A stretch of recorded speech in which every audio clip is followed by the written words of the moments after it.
Hezbollah chief की मौत के बाद से ढेर सारे सवाल जन्म ले रहे हैं, जिनमें इजराइल को इस बात की सूचना कि आखिर मौत से पहले नसरल्लाह कहां बैठा है, इस बात से लेकर उसे मारने की प्लानिंग और जिन खास तौर तरीकों के बमों की चर्चा है, आखिर वो कहां से आए। इन सब के बीच वैश्विक तौर पर इन खास किस्म के बमों की चर्चा सबसे ज्यादा तेज हो चुकी है, जिन पर अब खुलासा हुआ है।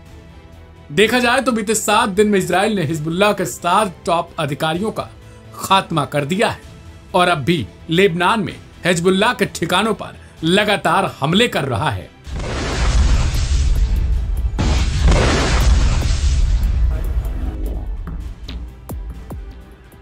अब नसरल्लाह की मौत को लेकर नए खुलासे हुए हैं। बेरूत में किए गए हवाई हमले में इजराइल द्वारा इस्तेमाल किए गए बम अमेरिका में बने थे। एक अमेरिकी अधिकारी ने इसका खुलासा करते हुए इसकी पूरी जानकारी दी है कि आखिर इन हमलों के लिए किस तरह के बमों का इस्तेमाल हुआ था और इसे लेकर अमेरिका की आगे की रणनीति क्या होने वाली है। न्यूज एजेंसी रॉयटर्स ने एक अमेरिकी सीनेटर का हवाला देते हुए यह जानकारी दी है।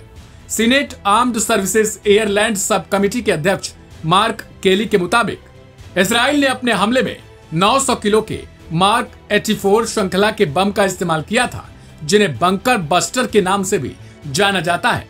अधिकारी के मुताबिक इन हथियारों का आगे भी इस्तेमाल किया जाएगा और हम उन हथियारों का निर्यात जारी रख रहे हैं। वह 2000 पाउंड का बम जिसका इस्तेमाल नसरल्लाह को खत्म करने के लिए किया गया था, वह मार्क 84 श्रृंखला का बम था। सवाल है कि आखिर यह बम कैसे फटते हैं और चुनित स्थान तक कैसे पहुंच जाते हैं। तो बता दें कि JDAMS यानी ज्वाइंट डायरेक्ट अटैक म्यूनिशन अपनी तकनीकी और GPS प्रणाली का उपयोग करके साधारण अनगाइडेड बम को एक निर्देशित हथियार में बदल देते हैं। इससे दूसरे स्थान पर बमों का पहुंचना और वहां काम तमाम करना बेहद आसान हो जाता है। गौरतलब है कि अमेरिका और इजराइल में आपसी तालमेल पूरे विश्व को पता है। अमेरिका ने गाजा में संघर्ष शुरू होने के बाद इजराइल में हथियारों की आपूर्ति को बढ़ा दिया था।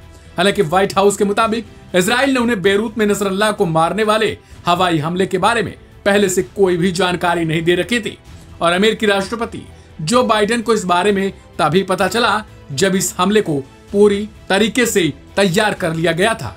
यानी अमेरिका को भी ये नहीं पता था कि अगले ही पल नसरल्लाह को खत्म कर दिया जाएगा।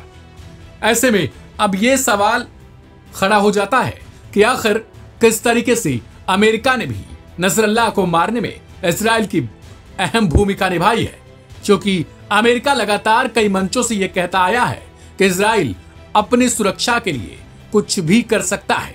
ऐसे में देखना दिलचस्प हो जाता है कि अब ईरान का अगला कदम हिजबुल्लाह की मदद के लिए क्या कुछ होता है। इस खबर में फिलहाल इतना ही। बाकी की तमाम अपडेट्स के लिए सब्सक्राइब करें लाइव हिंदुस्तान।